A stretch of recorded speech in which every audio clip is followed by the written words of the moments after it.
Hello dear students, welcome to lecture number 15 on PNC. बच्चों, कल की क्लास में हमने लास्ट में एक क्वेश्चन लिया था, ये आपके सामने लिखा हुआ है और मैंने इसका आंसर तो आप लोगों को बता दिया था। उम्मीद है कि आप लोगों में से ज़्यादातर ने इसका आंसर निकाल लिया होगा, लेकिन कई बच्चे क्लास में ये बोल रहे हैं कि सर आप ही बताओ, इसको ज़्यादा अच्छा रहेगा। तो ठीक है, जिनका आंसर नहीं आया वो मैच करो अभी कि किस तरीके से हम ये क्वेश्चन करेंगे। n पीपल हैं, they are sitting in a circle. Find the number of ways in which 3 people can be selected if no 2 of them are consecutive. 3 लोग सिलेक्ट करने हैं, टोटल 3 पर्सन, और वो consecutive नहीं होने चाहिए, ये मीनिंग है इसका। तो जो रिक्वायर्ड नंबर ऑफ वेज होंगे, required number of ways will be equal to, एक तो हम क्या करते हैं टोटल, मतलब टोटल से मेरा मतलब है यहां पर कि n पर्सन में से आप 3 पर्सन कितने तरीके से सिलेक्ट कर सकते हो, ठीक है, वो सिलेक्शन कर लो, माइनस इसमें से आप वो 2 तरीके सब्ट्रैक्ट करो जब तीनों पर्सन कॉन्सिक्यूटिव थे या एग्जैक्टली 2 कॉन्सिक्यूटिव थे, ठीक है। All 3 are consecutive, all 3 are consecutive plus exactly 2 are consecutive, exactly 2 are consecutive।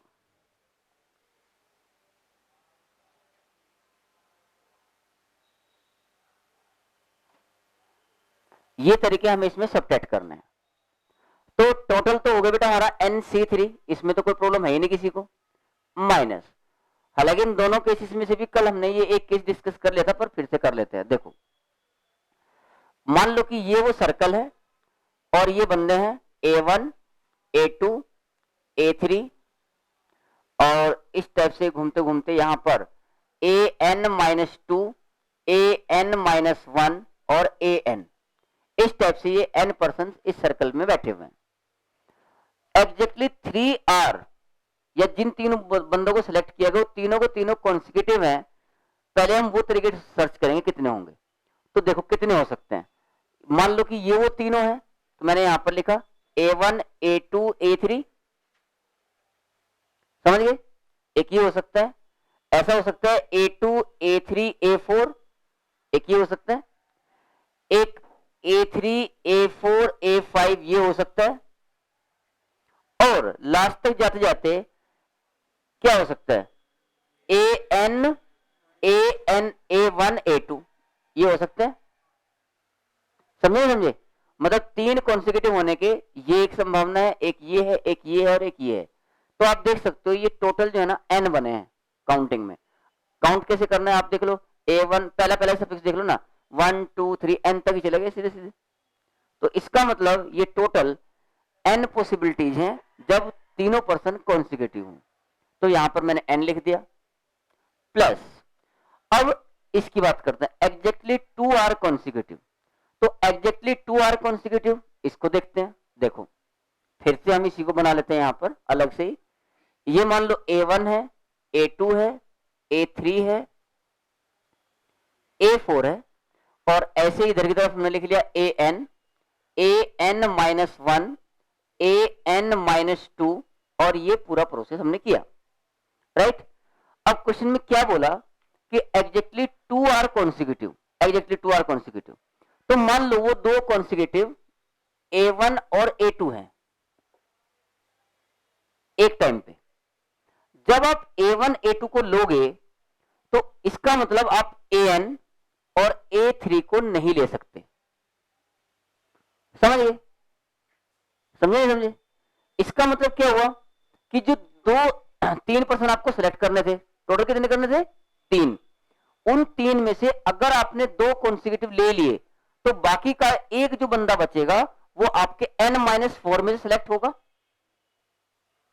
भाई टोटल 3 बंदे सिलेक्ट करने थे ना आपको, उन 3 में से 2 कॉन्सिक्यूटिव होने चाहिए। तो अगर आपने A1, A2 को लिया कि ये 2 कॉन्सिक्यूटिव हैं, तो उस केस में आप AN और A3 को नहीं ले सकते, यानी कि तीसरा बंदा जो सिलेक्ट होगा वो रिमेनिंग n-4 पर्सन में से होगा। समझे नहीं समझे? एकदम क्लियर है? ये A1 A2 के कोरस्पॉन्डिंग हुआ।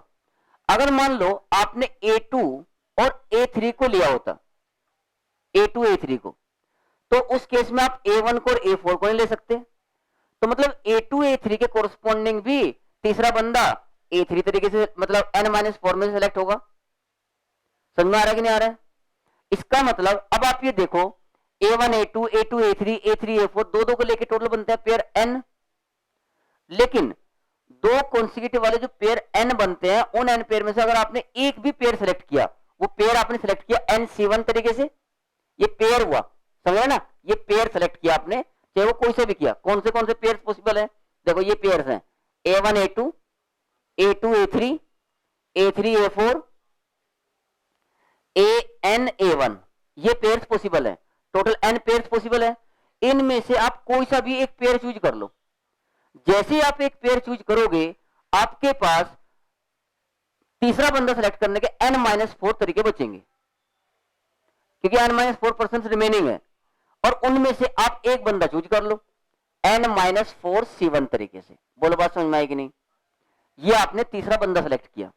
यहां ऑलरेडी 3 बंदे सेलेक्ट हुए थे, यहां जो पेयर आप कर रहे थे सेलेक्ट, वहां 2 बंदे हो रहे थे, लेकिन सेलेक्ट तो में 3 करने हैं ना, तो उन 3 में से 2 कॉन्सिक्यूटिव रहने चाहिए थे, इसलिए n-7 तरीके से एक पेयर चूज किया। और जो भी पेयर आप चूज करोगे उसका आजू और बाजू वाला बंदा छोड़ना पड़ेगा आपको, तो जो तीसरा बंदा सेलेक्ट होगा वो n-4 बंदों में से होगा। तो ये आपका आंसर हो गया nc3 minus n plus n into n-4। बोलो बात समझ में आई कि नहीं आई? क्लियर है? 100% समझ में आ गया? नोट करो फटाफट।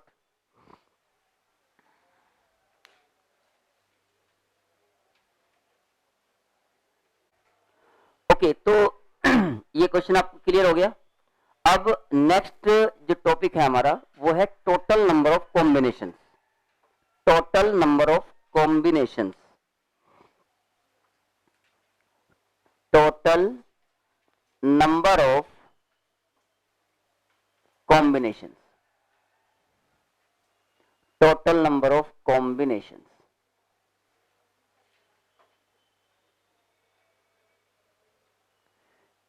इसे हम 3 केसेस में पढ़ेंगे। सबसे पहले हम लोग समझेंगे अगर हमारे पास n आइडेंटिकल ऑब्जेक्ट्स हैं तो उनके टोटल कॉम्बिनेशंस कितने बन सकते हैं। फिर दूसरा केस हम लेंगे जब सारे डिस्टिंक्ट ऑब्जेक्ट्स हैं तो उनके टोटल कॉम्बिनेशन कितने हो सकते हैं। और तीसरा केस हम डिस्कस करेंगे जब कुछ आइडेंटिकल हो और बाकी डिस्टिंक्ट हो। ठीक है, तो सबसे पहले case 1, case 1, when we have n identical objects, when we have n identical, when we have n identical objects, अगर हमारे पास n आइडेंटिकल ऑब्जेक्ट्स हैं, आइडेंटिकल समझेंगे ना, बिल्कुल एक जैसे, सब के सब एक जैसे हैं। अब उसमें से आप मुझे बताओ कि इसके टोटल सिलेक्शन से मतलब है taking 1 at a time, taking 2 at a time, taking 3 at a time, taking all at a time और taking none at a time. ये सारे केसेस में बनते हैं।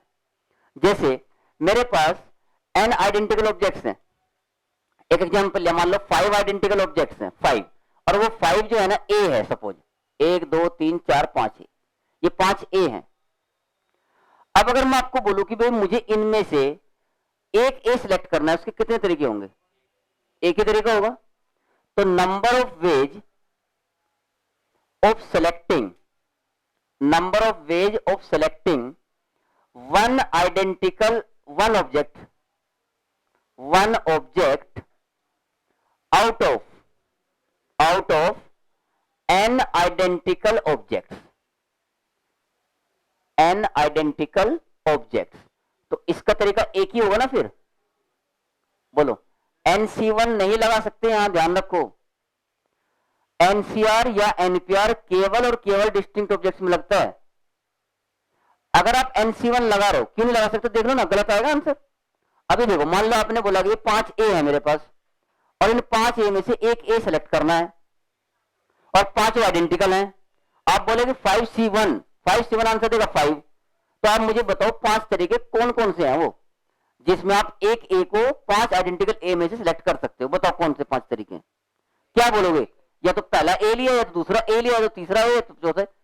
अलग अलग लिएगा भाई, तो डिस्टिंक्ट वेज नहीं हुए ना वो, तो इसका मतलब एक ही तरीका हुआ ना। तो अगर आपके पास 5 आइडेंटिकल ऑब्जेक्ट्स हैं और आपने एक आइडेंटिकल उनमें से छांटना है कोई भी, तो उसका तरीका एक ही होगा, एक को सिलेक्ट करने का। अगर मैं आपको यहां बोलूं कि भाई नंबर ऑफ वेज भी लिखना था यहां पर, number of ways of selecting one object. अब अगर number of objects of selecting 2 objects out of n identical objects, बताओ कितना होगा? 1 ही होगा ना, होगा कि नहीं होगा? या किसी को लग रहा है कि 5c2 या nc2 कर लेना चाहिए यहां? भाई देखो, इसमें समझ सकते हो, साथ साथ मैंने इसलिए बना रखा है, ये ए लिए, या तो ये 2 ए लिए, या तो ये 2 ए लिए, या तो ये 2 लिए, या तो ये और ये लिए, लेकिन लिए तो वही है ना, सेम। तो एक ही तरीका है। अगर हमारे पास n आइडेंटिकल ऑब्जेक्ट्स है, उसमें से हमें 2 ऑब्जेक्ट्स को सिलेक्ट करना है, आइडेंटिकल में, ध्यान रखो, डिस्टिंक्ट नहीं। अभी तक हम सब डिस्टिंक्ट पढ़े हैं। तो आइडेंटिकल ऑब्जेक्ट्स में n में से 2 को सिलेक्ट करने का भी एक ही तरीका है।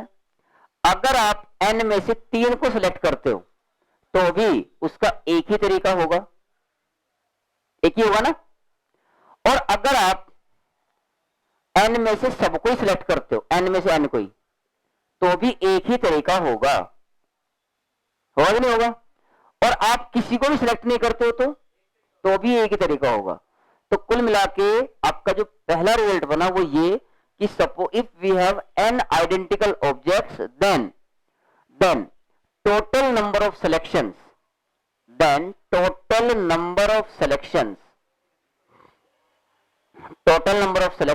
will be equal to n plus 1।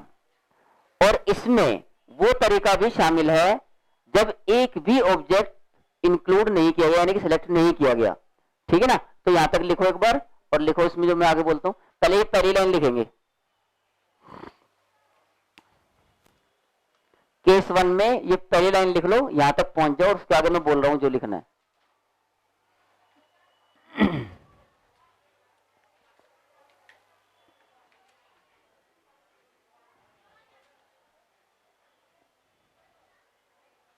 हो गया? इसमें लिखिए, नीचे करके, नीचे ब्रैकेट में लिखना, दिस इंक्लूड्स द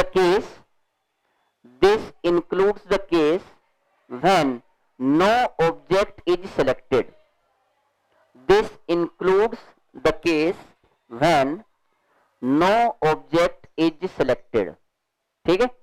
और ये सब लिखने की जरूरत है कि आप देख लो, ये समझ गए? क्लियर है ना? अब दूसरा केस लेते हैं। दूसरा case, when we have n distinct objects, when we have n distinct objects। अब केस 2 डिस्कस करेंगे। Case 2, when we have n distinct objects, then total number of selections will be equal to 2 to the power n। then लिखो, total number of selections is equal to 2 की power n।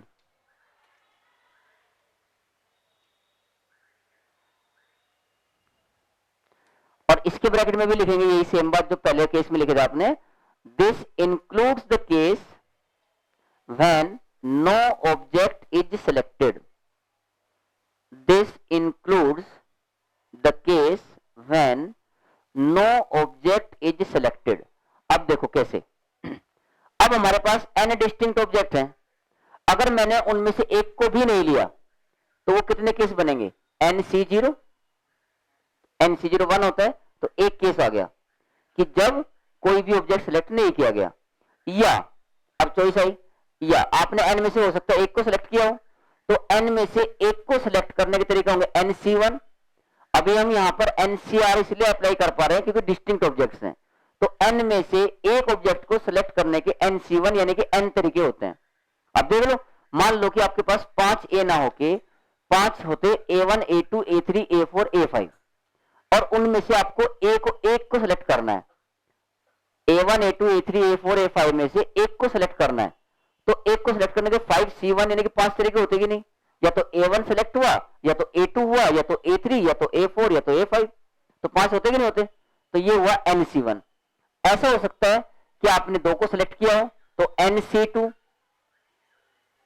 N में से 2 को select करना, या lastly कितना हो सकता है, N में से N को लिया गया हो, तो ये NC0 plus NC1 plus NC2, इसका जो सम है वो 2 की पावर n आता है। ये बात आपको पता है बाइनोमियल थ्योरम से, और अगर याद नहीं हो तो फिर से बता देता हूं, क्योंकि आपको ये मालूम है कि 1 प्लस एक्स की पावर n का जो एक्सपेंशन होता है वो होता है NC0 plus NC1 into x plus NC2 into x square plus last में NCn इंटू एक्स की पावर n।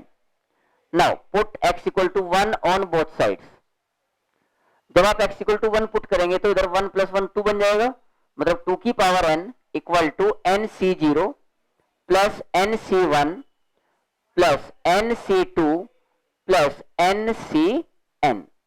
और यही आपका प्रूफ है टोटल नंबर ऑफ सबसेट्स निकालने का। क्यों है ये सेम वही बात, क्योंकि देखो जब हम बोलते हैं कि सेट ए के अंदर n एलिमेंट्स हैं, तो n एलिमेंट बोलने का मतलब होता है कि n डिस्टिंक्ट एलिमेंट्स हैं। अब आपसे पूछा गया कि उसके टोटल नंबर ऑफ सबसेट्स बताओ कितने बनेंगे, तो आप एक तो 5 बनाते हो, जब सबसेट्स लिखते हो 5 बनाते हो ना, इसका मतलब आप ये कह रहे हो कि हमने n में से एक भी एलिमेंट नहीं लिया। तो जब एक भी नहीं लिया गया वो भी केस बनता है, वो होता है नल सेट। फिर आप एक एक को लेके बनाते हो, सिंगलटन सेट जो बनते हैं, तो वो NC1 यानी कि टोटल n बनते हैं। देखो ध्यान से, अगर मान लो मैं आपको एक एग्जांपल ले लूं, यहां पर सपोज करो A जो है एक सेट है जिसमें 3 एलिमेंट है A B C, और आपसे ये पूछा गया कि इसके टोटल सबसेट्स कितने बनेंगे। तो पहला 3C0, मतलब आपने एक भी सिलेक्ट नहीं किया 3 में से, तो ये 1 आता है, और ये सबसेट आपका 5 है जब एक भी एलिमेंट चूज नहीं किया आपने इसमें से।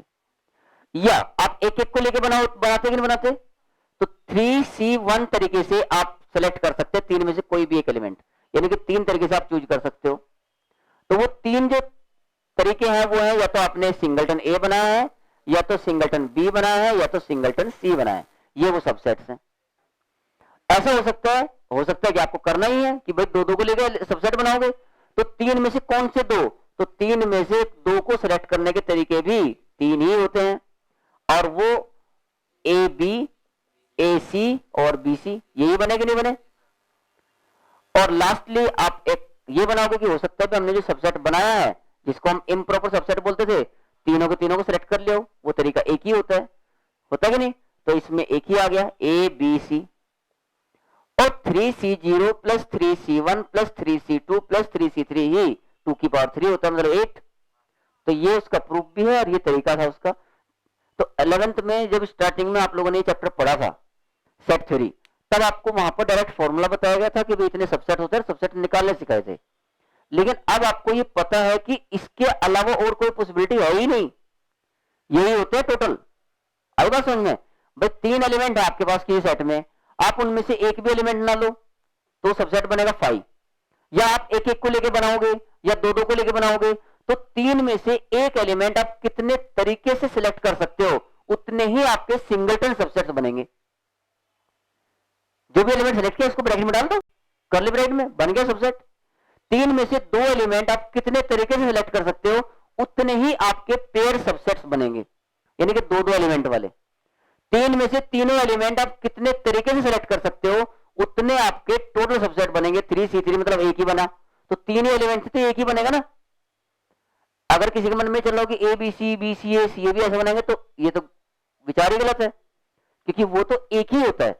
सेट के अंदर एलिमेंट्स का ऑर्डर मैटर करता ही नहीं, तो जो एबीसी है वही बीसी है, समझे नहीं समझे। तो टोटल जो है 8 सबसेट्स इस तरीके से बनते हैं। और वही बात यहां पर एन के लिए लिख के दी आपको मैंने कि भी अगर किसी सेट में एन डिस्टिंक्ट एलिमेंट होते तो उसके टोटल सबसेट्स, या तो आपने एक भी एलिमेंट को नहीं लिया, या तो एक एलिमेंट को लेकर बनाए होंगे सबसेट, या तो 2-2 को लेकर बनाए होंगे, या तो n एलिमेंट्स को लेकर सबसेट बनाए होंगे, तो इनका सम टोटल 2 की पावर n आता है। ये उसका प्रूफ भी है आपके सामने, उम्मीद है समझ में आ गया होगा। ये हो गए total number of selections when we have all n distinct object. तो हमने दो केस समझ लिए, एक तो जब n आइडेंटिकल ऑब्जेक्ट्स थे तब टोटल सिलेक्शन होंगे n+1, जिसमें वो तरीका भी शामिल है जब एक भी एलिमेंट सेलेक्ट नहीं किया गया। जब n डिस्टिंक्ट ऑब्जेक्ट्स हैं तो टोटल नंबर ऑफ सिलेक्शंस होंगे 2 की पावर n, इसमें भी वो तरीका शामिल है जब एक भी एलिमेंट नहीं लिया गया, n0 लिया इसमें हमने। अगर क्वेश्चन में ऐसा बोल देता कि भाई सपोज एक सेट है जिसके अंदर 3 एलिमेंट है, ये 4 एलिमेंट है या 5 एलिमेंट है, कुछ भी कह सकते हैं, ठीक, और आपसे ये पूछ ले कि भाई सेट ए में अगर 5 एलिमेंट है तो इसके टोटल कितने सबसेट्स बनेंगे जिनमें कम से कम एक एलिमेंट हो। समझे नहीं समझे? जिनमें कम से कम एक एलिमेंट हो, तो आप शुरुआत करोगे एक से, या तो एक एलिमेंट वाले सबसेट बनेंगे, या तो 2 एलिमेंट वाले सबसेट बनेंगे, या तो 3 एलिमेंट वाले सबसेट बनेंगे, या तो 4 एलिमेंट वाले सबसेट बनेंगे, या 5 वाले बनेंगे। अब 5C0 आइटम इसमें नहीं है, 5C5, यस यस, ठीक है, तो 5C0 वाली टर्म नहीं है इसमें, तो 2 की पावर 5 हो जाता अगर 5C0 होता तो। इसका मतलब भाई वो नहीं है तो -1, क्योंकि 5C0 वाला तो एक ही था ना।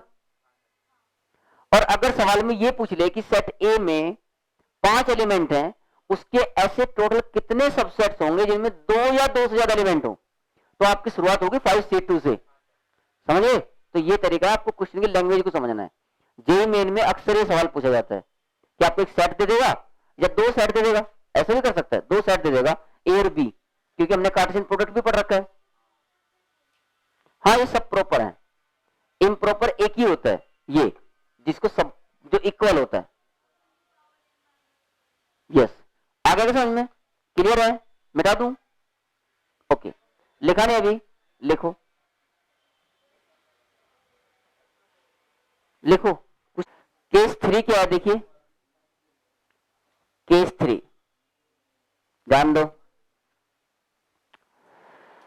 Suppose we have n objects,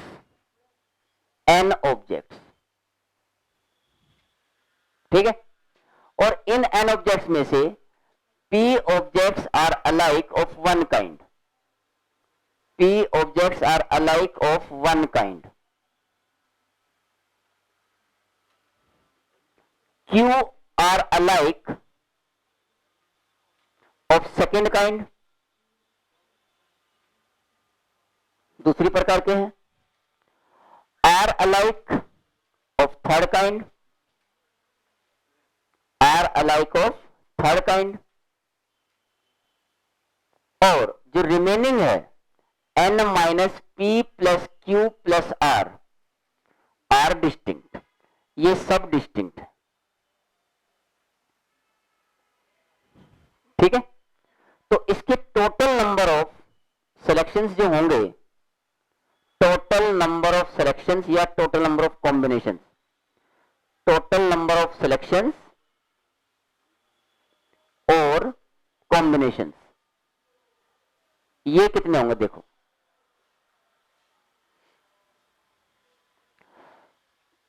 P जो अलाइक है उनके टोटल सिलेक्शन कितने बनेंगे? P+1।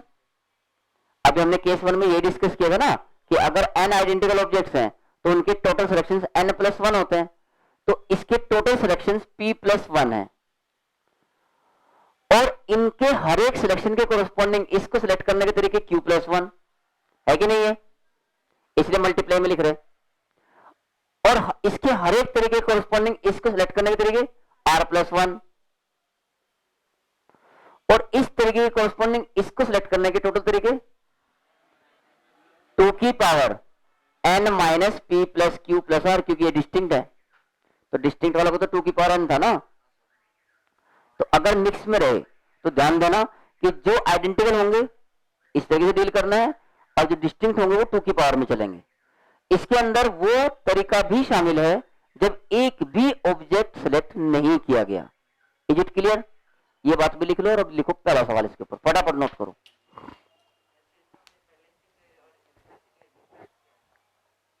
किसमें किसमें?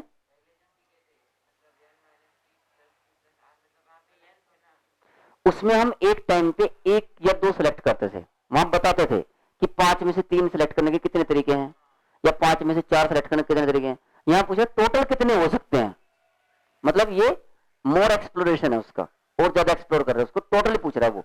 एक टाइम पे ये नहीं पूछ रहा है कि 5 में से 3 को कितने करेंगे, ऐसा नहीं, टोटली बोल दिया। समझा, ये अंतर है।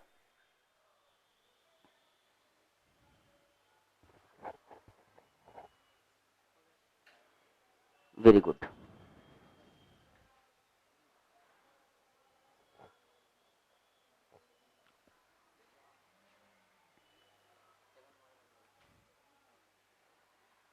सीट निकल, प्रिंसिप seat.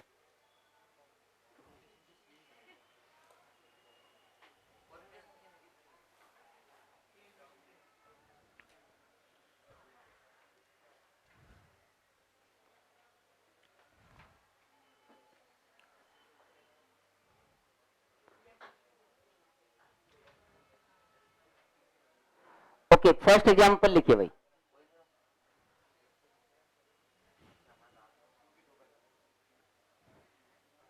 First example,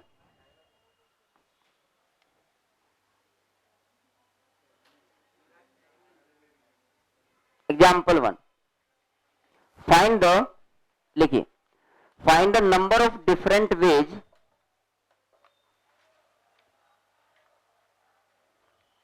find the number of different ways, comma, it is possible, in which it is possible, ऐसे लिख लो, in which it is possible to draw, in which it is possible to draw, DRAW, draw a sum of money, a sum, SUM, sum of money with a rupee, with a rupee, comma, a 50 paisa, a 50 paisa, comma, a 25 paisa, a 25 paisa, comma, a 10 paisa, comma, a 5 paisa,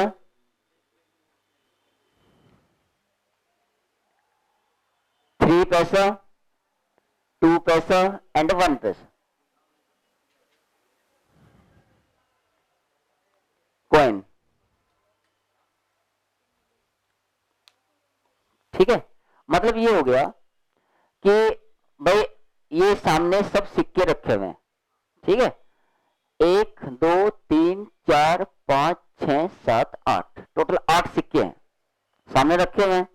तो question ये है कि आप कितने तरीके से कुछ amount बना सकते हो। You can draw a sum of money, sum of money मतलब जिससे आपको कुछ अमाउंट मिल जाए, कुछ अमाउंट मिलना चाहिए। इसका मतलब ये हो गया कि कितने पॉसिबिलिटीज हैं ताकि आपके पास कुछ अमाउंट हो जाए। तो मतलब आपको कम से कम एक सिक्का तो उठाना पड़ेगा, और ये सबके सब सिक्के डिस्टिंक्ट हैं। तो पहला तरीका मतलब अमाउंट बनने का, भाई हमने 8 में से एक सिक्का चूज कर लिया होगा तो अमाउंट बन जाएगा कुछ ना कुछ। तो 8 डिस्टिंक्ट सिक्कों में से एक सिक्का चूज करने के तरीके 8 C1 हुए, क्योंकि डिस्टिंक्ट है इसलिए हम यहाँ पर एनसीआर लगा पा रहे हैं, ठीक है। या ऐसा हो सकता है कि आपने 2 सिक्के चुने हो, 2 कॉइन्स आपने चूज किए हो, या 3 या 8 के 8, समझ गए। These are the total possibilities in which you can have some amount of money, clear है। और ये कितना होता है 2 की पावर 8 माइनस 1, क्योंकि इसमें 8C0 वाला केस शामिल नहीं है, बिकॉज उसने ऐसा बोला ही नहीं कि टोटल बताओ कितने हो सकते हैं। उसने बोला भाई आपके पास कुछ अमाउंट बन जाना चाहिए, और नो अमाउंट को अमाउंट नहीं बोलते, समझे ना, कि कुछ नहीं बना तो भी बोलेगी नहीं मेरे पास तो है, कुछ बना नहीं ना इसमें, समझे। तो 2 की पावर 8 माइनस 1, क्लियर हो गया। चलिए दूसरा सवाल,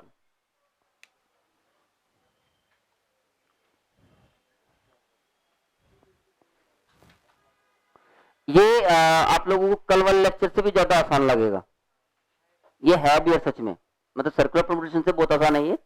चलिए नेक्स्ट क्वेश्चन लिखिए, there are 12 different books in a self, there are 12 different books in a shelf, SHELF, shelf, अलमीरा, कबर्ड, जो लिखना चाहो लिख लो। लिख लिया, full stop. In how many ways we can select at least one of them. In how many ways we can select at least one of them. बताओ, सोच के आंसर, बहुत आसान सवाल है। यस, एकदम सही, 2 की पावर 12 माइनस 1। भाई या तो आप एक बुक सेलेक्ट करोगे तो 12C1 plus 12C2 plus 12C3 up two plus 12C12। तो आपका इस सवाल का आंसर हो गया 2 की पावर 12 माइनस 1, क्योंकि आपको कम से कम एक बुक तो सिलेक्ट करनी ही थी, ऐसा क्वेश्चन में बोला गया था। क्लियर है क्या? नेक्स्ट क्वेश्चन लिखिए। अगर ये बोलता कम से कम 2 बुक सिलेक्ट करनी है तो then will start from 12C2 से शुरू करते थे फिर। ठीक है, चलिए। हाँ, तब कैसे करते हैं भाई? जो अभी आया उसमें घटा देते, 12 घटा देते ना, 12C1 में 12 होती ना, और एक 13 घटाते 12C0। तो टोटल अगर ये बोलता कि कम से कम 2 बुक सेलेक्ट करनी है तो टोटल 2 की पावर 12 में से 13 कम कर देते थे। एक तो वो केस जब कोई बुक नहीं ली गई, और एक वो केस जब एक बुक ली गई, तो टोटल 13 केसेस सब्ट्रैक्ट हो जाते। क्लियर है? चलिए नेक्स्ट क्वेश्चन लिखिए। इन ए सेल्फ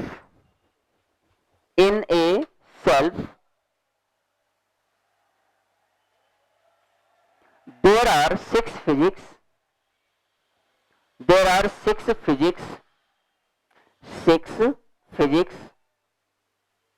4 chemistry,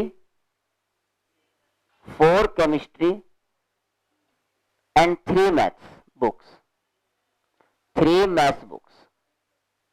ठीक है, 6 फिजिक्स, 4 केमिस्ट्री, इसमें होमवर्क ज्यादा रहते हैं, सिर्फ 6 रहनी चाहिए, 3 मैथ्स बुक्स। ठीक है, फुल स्टॉप। लिखिए, how many combinations are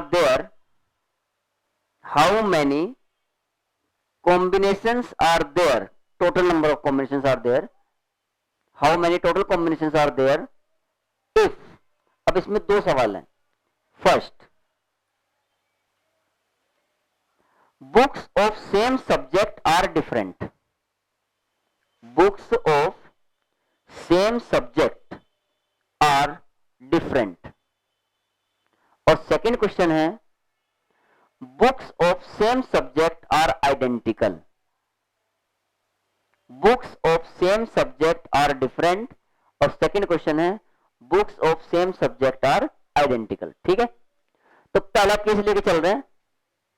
case 1, books of same subject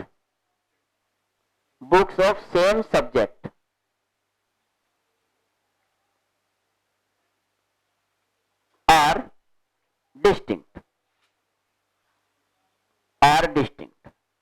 ठीक है, तो टोटल कॉम्बिनेशन कितने बन सकते हैं? देखिए, फिजिक्स के टोटल कितने बन सकते हैं? 2 की पावर 6। इनमें से हर एक के कोरस्पॉन्डिंग 2 की पावर 5 केमिस्ट्री के बन सकते हैं।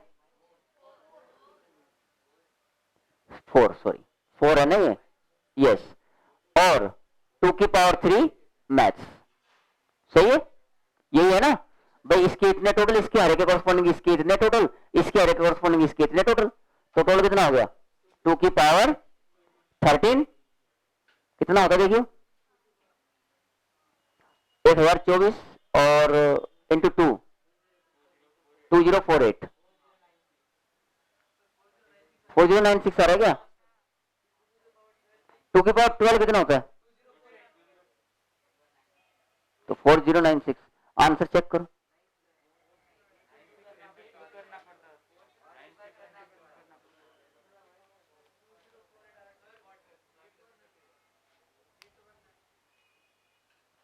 एट 8192 क्या करके 8192 आ रहा है क्या? ठीक है, कर लिया ना? अब इसमें एक बात गड़बड़ है। इसमें हमने वो केस भी शामिल कर लिया जब बुक्स को रखा ही नहीं गया, बुक सेलेक्ट ही नहीं हुई, जबकि बुक्स को तो रखना है, तो इसलिए आपको यहां पर -1 भी लेके चलना पड़ेगा।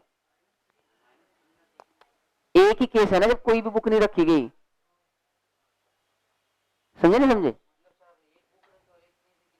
हाँ तो ये रखी गई ना, मतलब केस आ गया, बस वो बुक तो रखनी थी ना। हाँ तो ये आ गया भाई 8-1, कितना बोले थे 9-2 -1 मतलब 9-1। ये आपके इस सवाल का आंसर होगा। ठीक, अब दूसरे सवाल पे आ जाओ। दूसरे में क्या बोला, books of same subjects are identical. Books of same subject, books of same subject are identical. Identical है, अगर आइडेंटिकल है तो इसका मतलब ये 6P है, समझ ना, ये 6P है और ये 4C है और ये 3M है, बिल्कुल आइडेंटिकल, सेम सेम, समझ गए? तो इसके टोटल केस कितने बने? 7, P+1 होता ना, इसके टोटल सिलेक्शन 7 हुए, इसके टोटल सिलेक्शन कितने हुए? 5, इसके टोटल कितने हुए? और -1 करेंगे, क्योंकि एक केस वो था जब कोई सी भी बुक सिलेक्ट नहीं करी गई। तो 139 इज द रिक्वायर्ड आंसर। बोलो समझे कि नहीं समझे? क्लियर है? चलिए ऐसा एक सवाल और करके दिखाइए मुझे, आप लिख लो।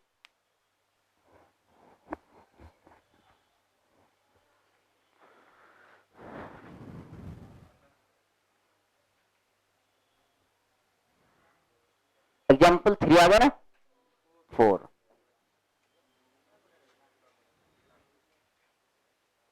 From 5 apples,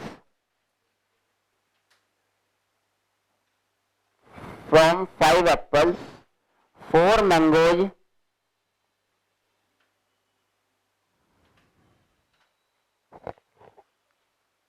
and 3 bananas.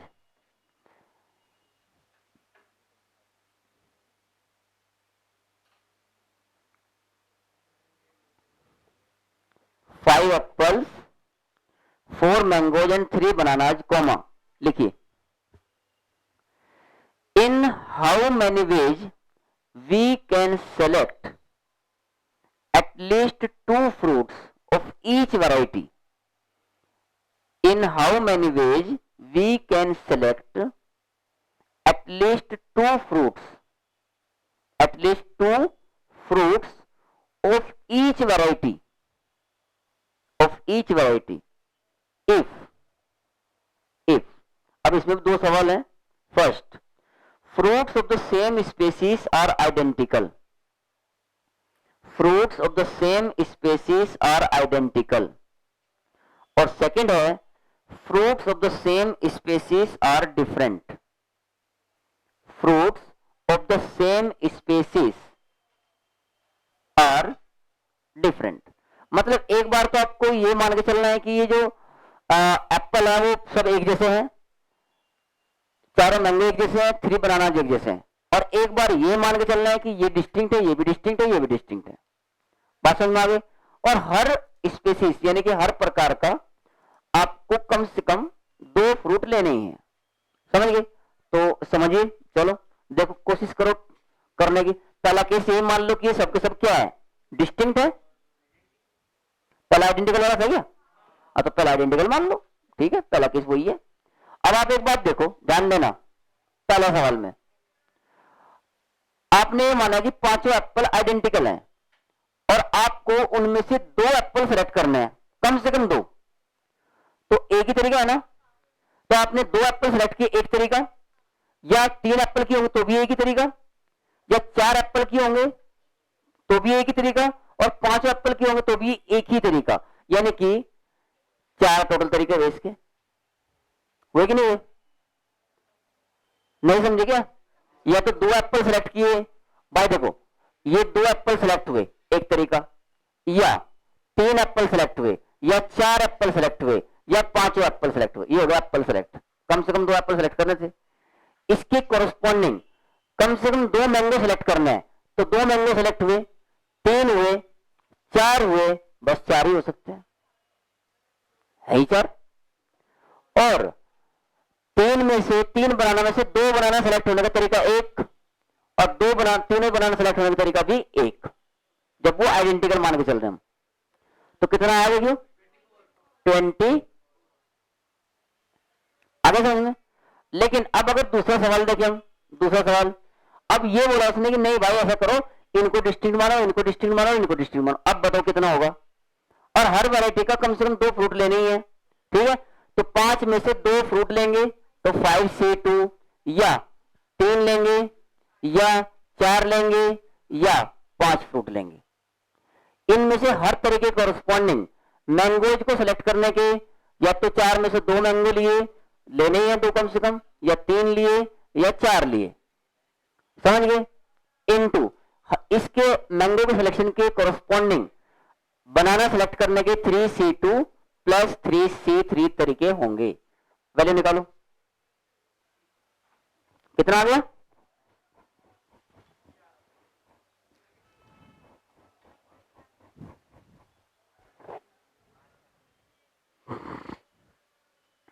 इसका तो आएगा 2 की पावर 5 माइनस 6, इसका आ जाएगा 2 की पावर 4 माइनस 5, और इसका आ जाएगा 2 की पावर 3 4, 3 और 1 घटेगा ना, ठीक है। तो यही आंसर है, और थोड़ा इसको सोल्व कर सकते हैं आप लोग। ये 32 हो गया, 32 26 बचा, 26 इंटू 11 इंटू 4, तो 11 6 66, 11 दूनी 22 और 6 28 इंटू 4, 4 6 24, 4 8 32 और 2 32 और 2 34, 4 दूनी 8 और 3 11। देखिए ये आएगा, आगे समझ में क्लियर है।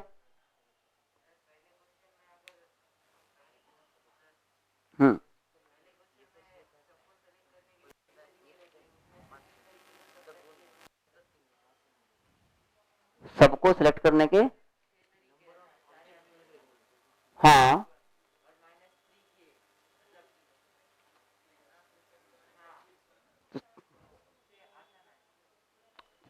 3 क्यों करेंगे, हाँ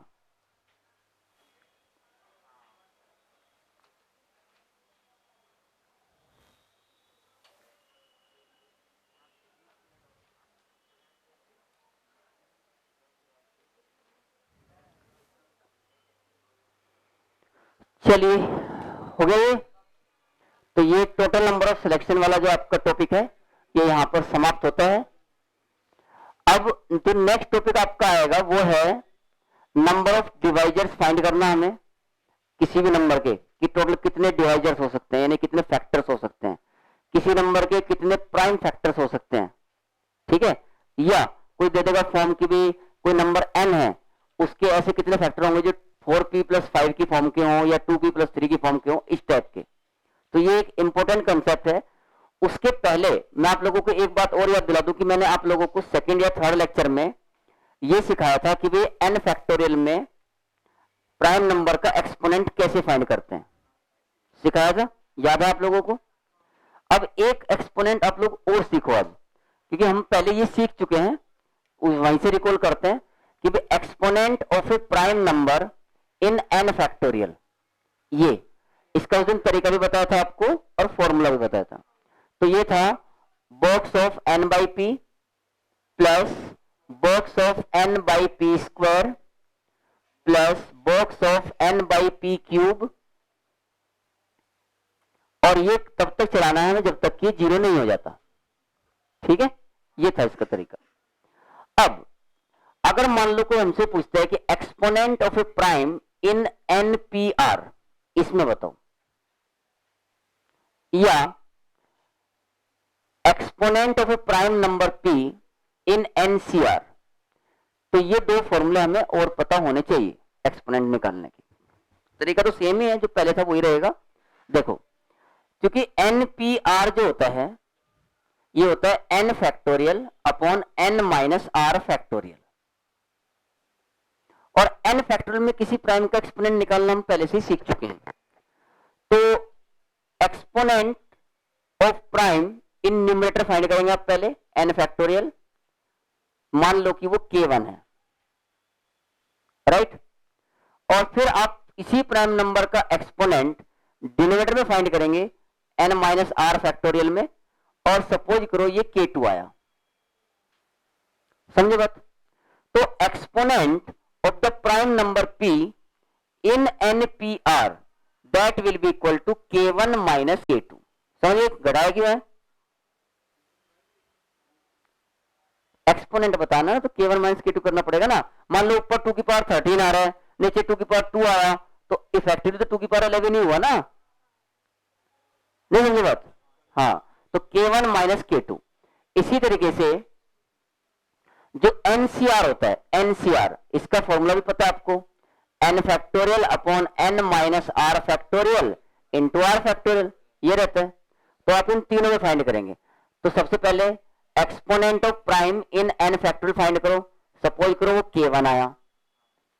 exponent of prime p in n minus r factorial, मान लो वो k2 आया। और exponent of prime p in r factorial, मान लो कि वो k3 आया। देन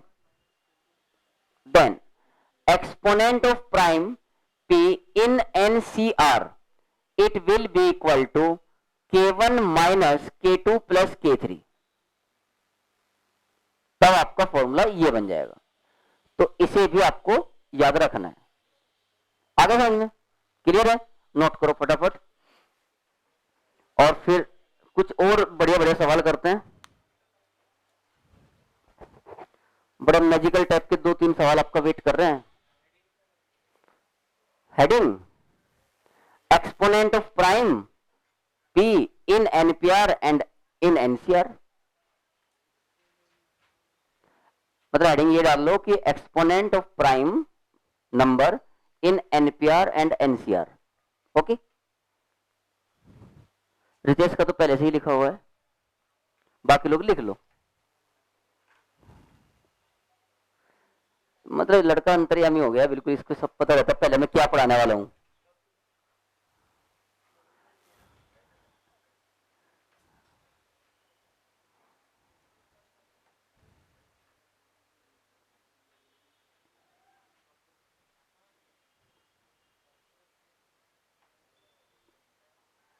ओके, देखिए question, prove that 72 factorial upon 36 factorial का square minus 1 is divisible by 73।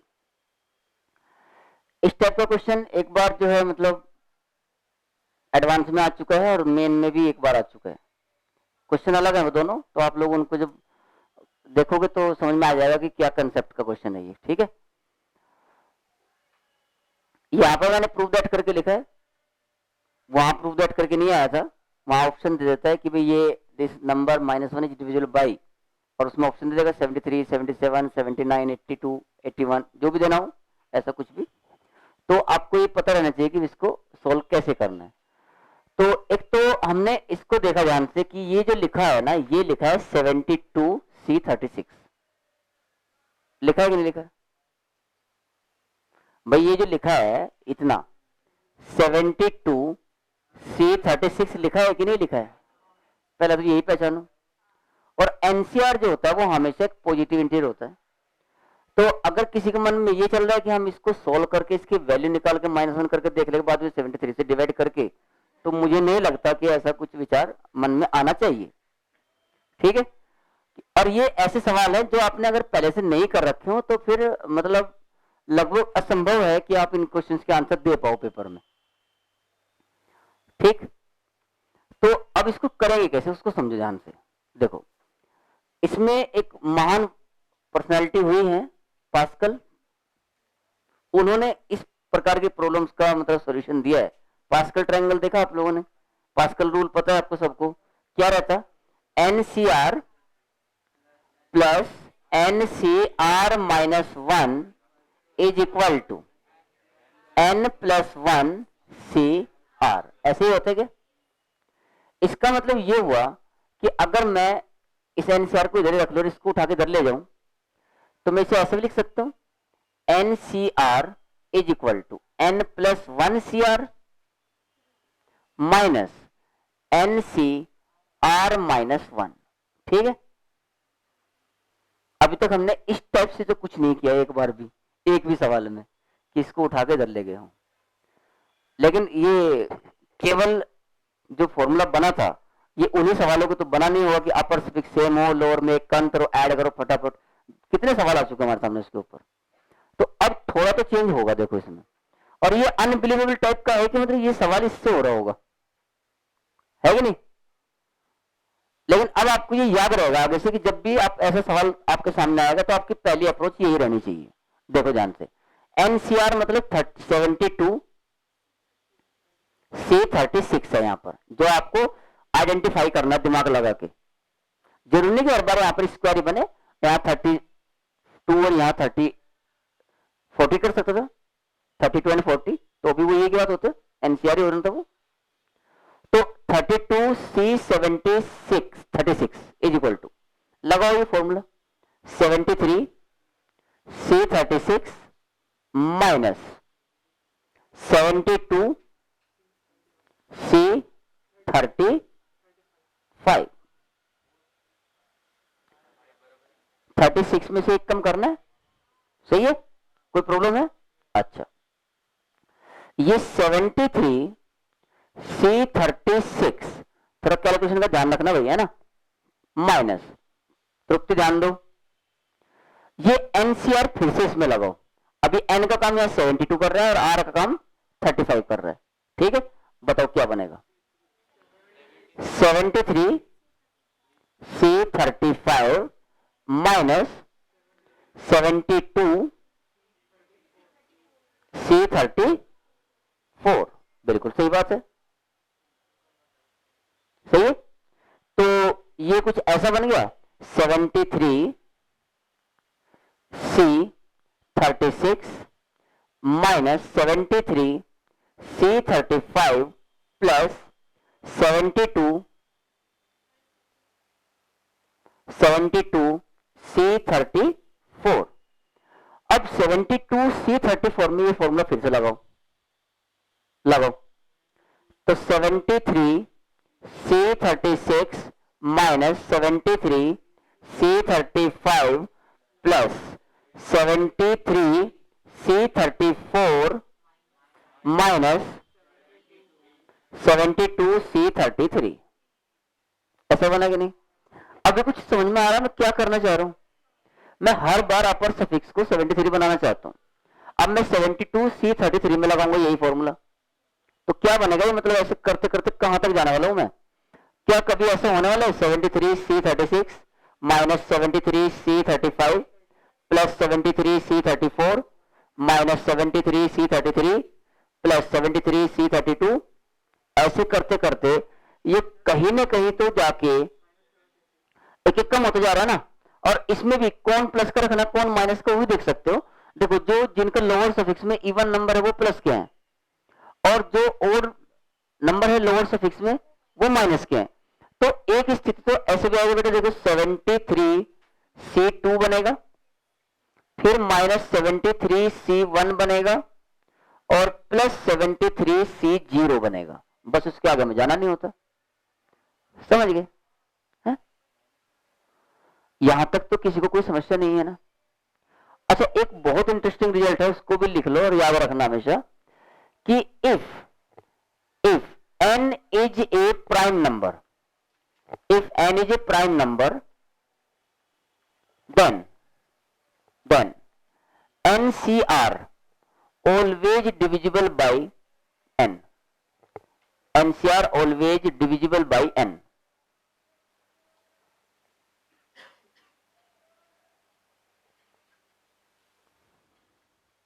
If n is a prime number, then NCR is always divisible by n. ये बहुत बढ़िया कंसेप्ट है किसी भी प्राइम नंबर के केस में। अब यहां से आप ध्यान से देखो, 73 एक प्राइम नंबर है, तो 73 C 36, 73 C 35, all these numbers are divisible by 73। और ये कार्यक्रम यहां तक चलेगा, यहां तक। इनमें से हर एक टर्म 73 से डिविजिबल है, तो 73 से डिविजिबल है तो मतलब 73 कॉमन आ जाएगा, और बाकी जो बच गया उसका नाम किया रख दिया, क्योंकि बाकी तो इंटीजर ही बचेगा, बचेगा नहीं बचेगा। और लास्ट में प्लस 73 C0 जो है वो +1 हो गया, और ये है आपका 72 C36। Hence proved. अच्छे बच्चे उतरे, इस 1 को उठा के इधर ले आओ, तो हमने प्रूफ कर दिया कि ये 73 का मल्टीपल है, इसका मतलब ये 73 से डिविजिबल है। Note it.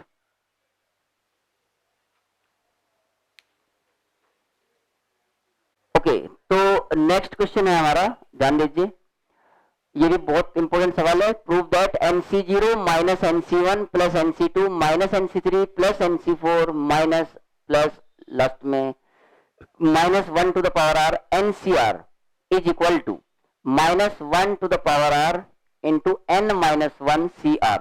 ये हमें प्रूफ करना है, ठीक है। तो n-1 में लाना इस बार आंसर। अब मुझे बताओ कि NCR इज इक्वल टू क्या होता है, या ऐसा लिख सकते हैं, देखिए इसको n-1 CR plus n-1 CR-1।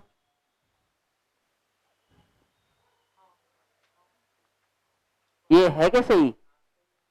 अरे पास्कल रूल में हर बार इसको पहले लिखा जाता था, इसको इक्वल टू लिखते थे, अब इस बार इसको इधर लिख दिया है तो वही नहीं, अपर सफिक्स सेम है, लोअर सफिक्स में एक का अंतर है, जब ऐड करोगे तो अपर सफिक्स में एक ऐड हो जाएगा, लोअर सफिक्स में जो बड़ा होगा वो आएगा, लिखा तो वही है, ठीक है।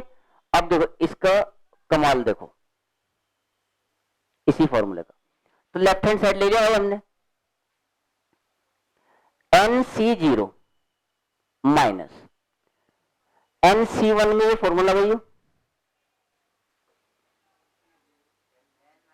n-1 C1 NC1 में लगा रहे हो ना, प्लस n-1 C0, क्लियर है क्या मामला, प्लस NC2 में लगाओ, NC2 n-1 C2 plus n-1 C1, कोई प्रॉब्लम, माइनस NC3 में लगाओ, n-1 C2 C3 बिल्कुल बिल्कुल, n-1 C3 plus n-1 C2 plus dot dot, last में ये -1 की पावर r है, और इसमें लगाओ ये formula n-1 CR plus n-1 CR-1। कोई प्रॉब्लम किसी को यहां तक? All okay, completely comfortable? Answer लिख रहे हैं अभी, देखो ये NC0 है और इसकी वैल्यू 1 होती है, n-1 C0 की वैल्यू भी 1 होती है, क्योंकि NC0 1 होता है, तो इससे जो है इसका कल्याण हो गया, हुआ कि नहीं, हुआ कि नहीं। अब ये n-1 C1 है माइनस का, और ये रहा प्लस का, कट गया। ये n-1 C2 है प्लस का, और ये रहा माइनस का, कट गया। इससे नेक्स्ट वाले में इससे अगले में कट जाएगा, क्या बचेगा आपको, क्या लग रहा है? मतलब इससे पहले देखो ये कट रहा है, हर ब्रैकेट में देखो इससे ये कटा, ये बचता है, तो जब यहां इसके पहले वाले से ये कटेगा, ये बचेगा, समझे नहीं समझे? और जब बचा वही तो बचाना था, तो आपका प्रूफ होके ये आ गया है -1 की power r n-1 CR। Note it, है कि नहीं बढ़िया सवाल? नहीं तुम लोग को ये हैबिट बनेगी ना धीरे धीरे।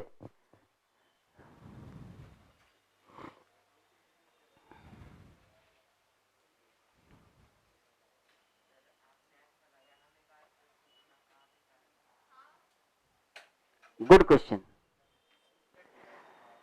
एक समय के बाद तुम लोग भी देखो, जब स्टार्टिंग में डे 1 आप लोगों ने परमुटेशन पढ़ना शुरू किया, उस दिन तो ये भी नहीं सूझ रहा था कि मल्टीप्लाई करना कि ऐड करना, अब इस सूझने लगा ना। तो हर चीज का एक सही समय होता है, नहीं तो सर की मर्जी, जहां मल्टीप्लाई कर रहे हो आप मल्टीप्लाई कर लो, जहां ऐड कर लो। लेकिन 2-3 दिन के बाद जब आप लोग उसमें रेगुलर घुसे रहे, प्रैक्टिस करते रहे, तो आपको समझ में आने लगा कि भाई कहां ऐड करना, कहां मल्टीप्लाई करना। फिर आपने उसके बाद में डिस्टिंक्ट ऑब्जेक्ट्स की रैंक, फिर आइडेंटिकल की भी रैंक, फिर मिला के भी रैंक सब निकाले। तो वैसे ये सवाल है, जैसे जैसे आप इनके साथ फैमिलियर होते जाओगे कंफर्टेबल हो जाओगे। अगर इनसे डिस्टेंस मेंटेन करोगे तो इनकंफर्टेबल रहोगे, सीधी सी बात है। तो 2-3 दिन में ये भी कंफर्टेबल लगेंगे, उतने ही जितना डे 1 लग रहा है आपको पीएनसी। ओके, चलिए एक सवाल और करते हैं इसके ऊपर, बहुत बढ़िया सा। अच्छा, इसके ऊपर एक एग्जांपल लिखूं क्या? अरे एक एग्जांपल इसके, चलो ठीक है, इसके ऊपर एक सवाल लिखता हूं जो पेपर में आ सकता है।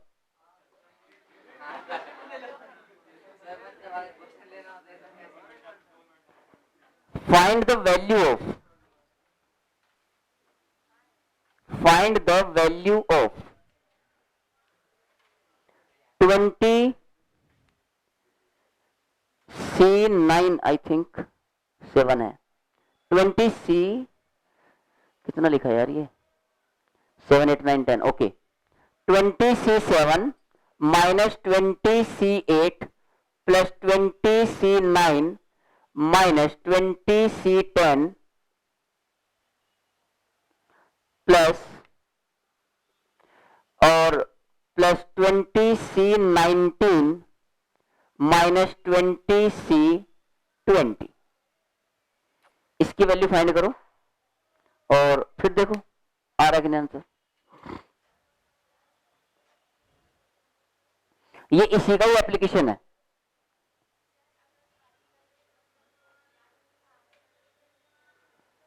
अगर ये तरीका याद नहीं रहा तो भी हम इस सवाल को कर सकते हैं बाइनोमियल का यूज करके।